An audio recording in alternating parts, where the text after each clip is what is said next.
لو انت مش هتضحي بالحاجات الصغيرة اللي بتحب تعملها كل يوم، فانت هتضحي بحاجة بتحلم بيها طول عمرك. وطبعا في الاول وفي الاخر، انت ليه عايز تعمل حاجة بتحبها؟ لان هي دي اللي هتعمل منها ذكريات، هي دي اللحظات بتاعتك اللي محدش يقدر ياخدها منك. اهلا اهلا يا حلوين، عاملين ايه؟ يا رب تكونوا بخير وفي احسن حال. وحشتوني جدا جدا.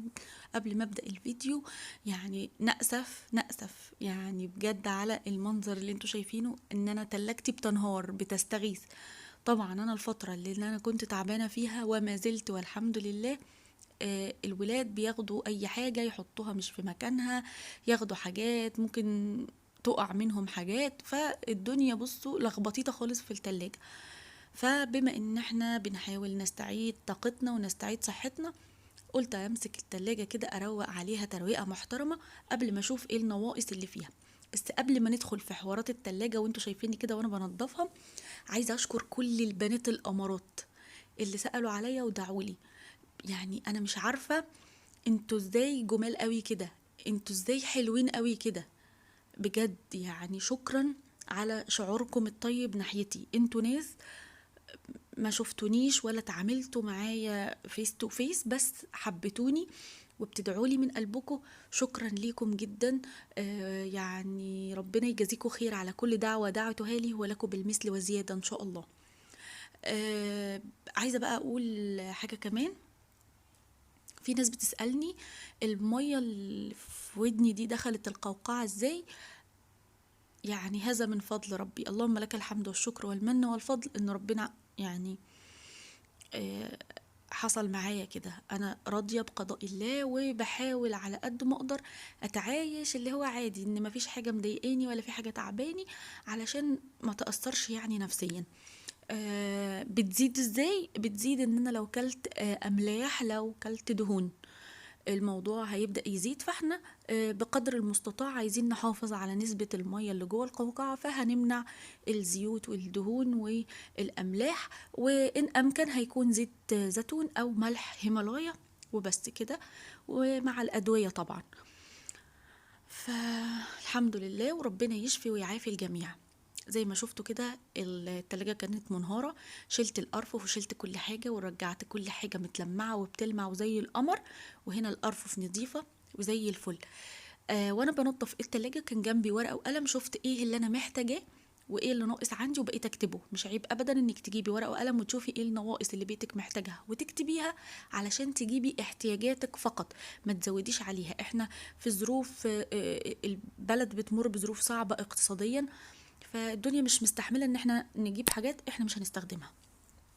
فانا كتبت الحاجات اللي انا محتاجاها واتصلت جبتها. على ما نضفت التلاجة وخلصتها كانت الحاجات اللي انا طلبتها جت يعني، وابتديت ارصها في المنظمات بتاعتها.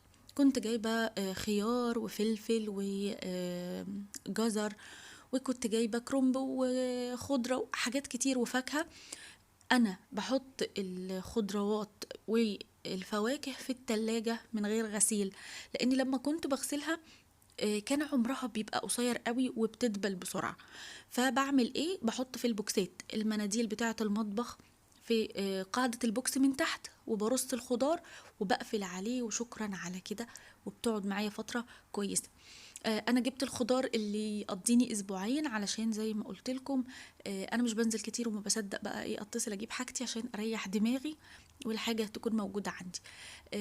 الكابوتشا بحفظها ازاي؟ بلفها في ستريتش ريب، بتقعد معايا بالاسبوع وبالاتنين وعادي وبتبقى زي الفل. ابتديت ارص الحاجة بقى مطرحها علشان انظم الدنيا من حواليا وما احسش ان المطبخ كده ايه في دربكة. جبت كمان تفاح وبرتقان وجبت موز وجوافة علشان اللانش بوكس وعشان الولاد وعشان كده البيت يكون فيه فاكهة وخضار. جبت الحاجات اللي ناقصاني ورصيتها. بنقول ليه نكتب الحاجة اللي ناقصة وان انتي تخلي ورقة وقلم جنبك؟ معلش احنا مضغوطين، دراسة، شغل بيت، تنظيفات، ترتيبات. في ناس بتعمل تنظيفات الشتاء فبيبقى ليها اولويات، هغسل مش عارف سجاجيد، هغسل بطاطين، هغسل حيطان، فالدماغ مش دفتر فممكن تنسي. فحركة الورقة والقلم بتسهل عليكي كل حاجة.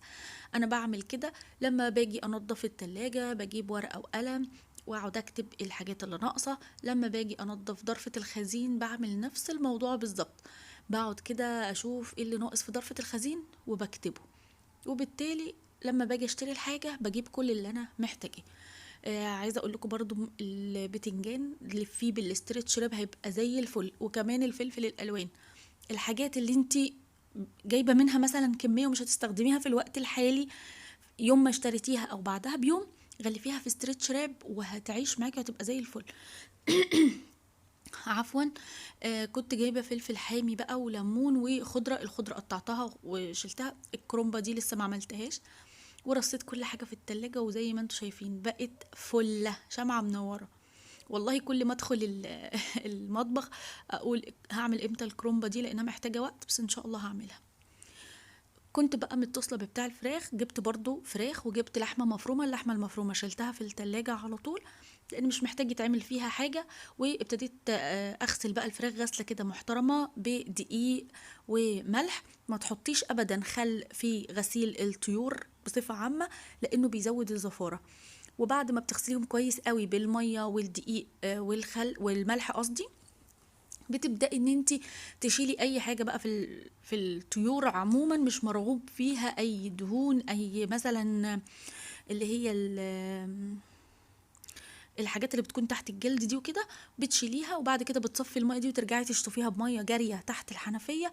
وبعد كده تبدأي تنقعيها في مية وليمون وجنزبيل، مستحيل هتشمي ريحة زفارة للطيور ابدا. وان شاء الله هبقى اعمل فيديو معاكم بطريقتي في غسيل الطيور عموما. غسلتهم وسبتهم يتصفوا تماما علشان ابدا اتبلهم واشيلهم متبلين. اول حاجه جبتها ان انا جهزت كل الحاجات اللي انا هستخدمها، جهزتها قدامي علشان مفضلش رايحه جايه كل شويه. هو يوم هتعبه بس هرتاح قدامه مثلا اسبوعين 3 اسابيع على حسب ما الحاجه بتخلص او على حسب استهلاكك. المهم جبت الكبة حطيت فيها بصل وفلفل رومي وحطيت فيها طماطم، وحدتين طماطم بس مش كتير. ورحت كده فرمتهم فرم ناعم جدا. بصوا عاملين ازاي يعني مية. وهنا الفراخ اهي بعد ما غسلتها وسايباها تتصفى.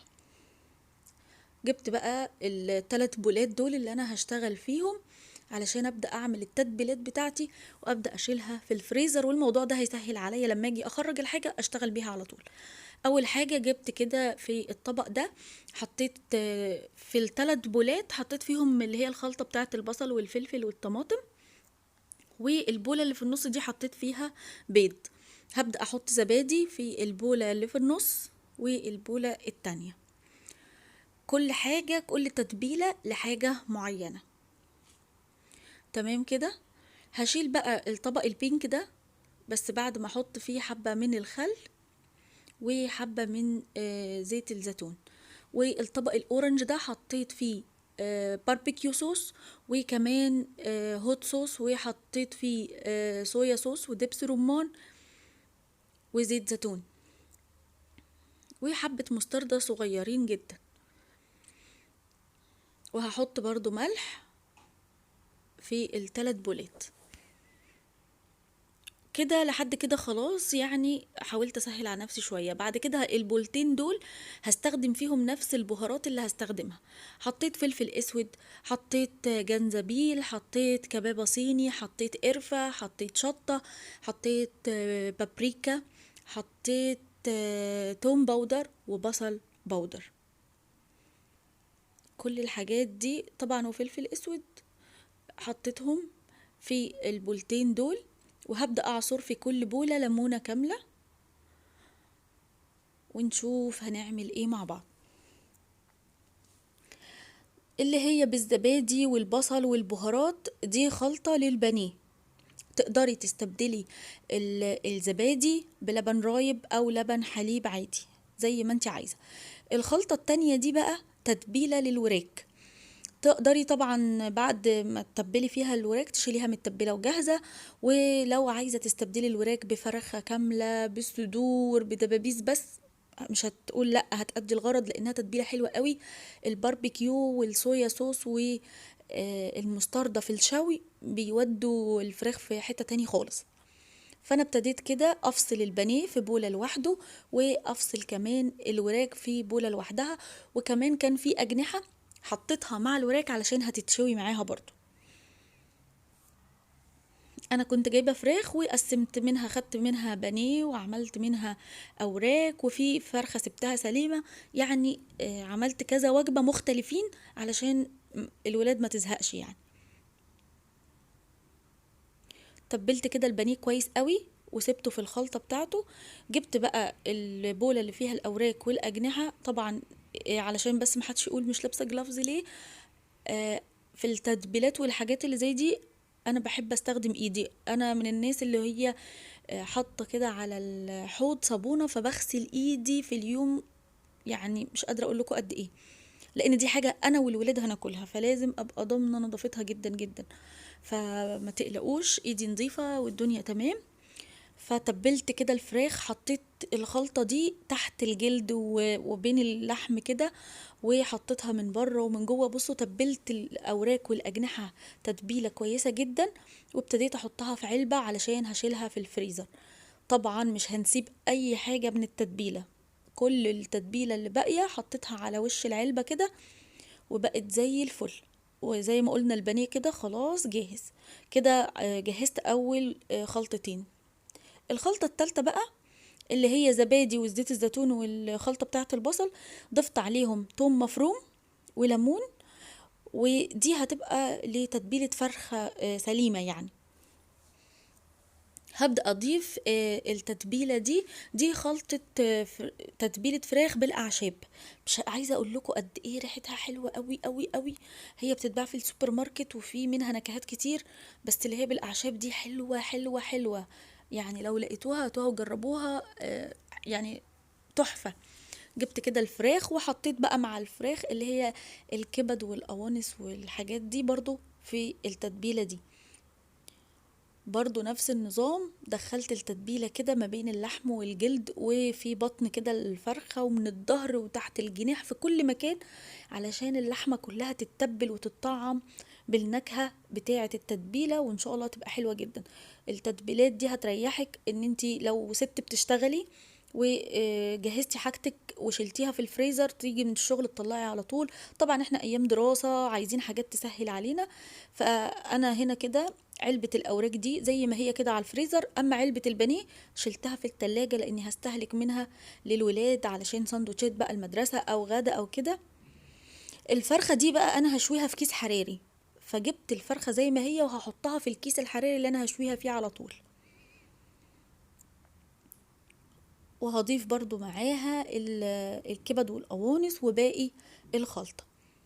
معلش هو يوم هتتعبي فيه في التحضيرات والتوضيبات، بس بعد كده ترتاحي، هتطلعي الحاجة من الفريزر يا دوب تشتغلي بيها على طول، وهتبقى زي الفل ومتبلة، لان هي كل ما تقعد في التتبيلة هتطعم اكتر. بعد كده هقفل الكيس كويس وهحطه بقى في كيس من اكياس التلاجة العادية، ولما اجي استخدمها بشيل الكيس وبحط الكيس الشوي او الكيس الحراري على طول في الفرن. ولحد هنا كده انا كنت خلصت التتبيلات وخلصت كل الحاجات اللي انا عايزة اعملها. وده الفيديو بتاعنا النهاردة، اتمنى يكون الفيديو عجبكم، ولو وصلتوا لحد هنا متنسوش لايك وشير للفيديو، وان شاء الله اشوفكم في فيديو جديد. باي باي، مع السلامة.